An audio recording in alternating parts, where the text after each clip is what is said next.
আপনাদের জায়গা থেকে? না, আমি কোনো সংখ্যা দেখছি না। আসলে আপনি যেমনটি প্রশ্ন করছেন, এটা কিন্তু বিশ্ববিদ্যালয় এবং জাকসু নির্বাচন দীর্ঘ ৩৩ বছর পর যে হচ্ছে, এটা বিশ্ববিদ্যালয় প্রশাসন সহ নির্বাচন কমিশনের একান্ত এখতিয়ারভুক্ত বিষয়। এটি আসলে আমাদের মাথা ঘামানোর বিষয় না। আমরা মূলত এখানে আছি যে বহিরাগত কোনো অনুপ্রবেশকারী বা যার এখানে ছাত্রত্ব নেই অথবা যিনি এখানকার অথরিটির না, ওনারা যেন প্রবেশ করতে না পারে এবং কোনো ধরনের কোনো অস্থিতিশীল পরিবেশ সৃষ্টি না করতে পারে, আমরা সেটি দেখভাল করছি।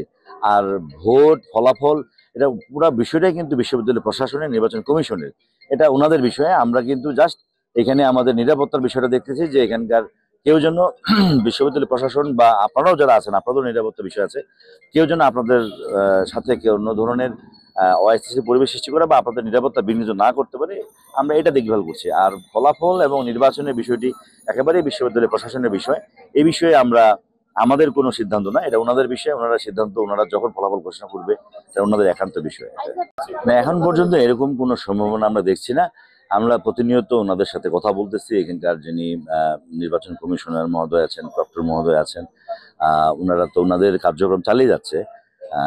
আর ভিতরের পরিবেশ এখন পর্যন্ত সুন্দর আছে। আমরা আশা করতেছি যে ওনারা যত দ্রুত সম্ভব নির্বাচনে ফলাফল ঘোষণা করবেন। ফলাফল ঘোষণা হওয়ার পর আমরা তো আছি, আপনারাও আছেন, একসাথে কাজ করতেছি একসাথে, ইনশাল্লাহ দেখি ফলাফল ঘোষণা হোক, তারপরে আবার কথা বলবো।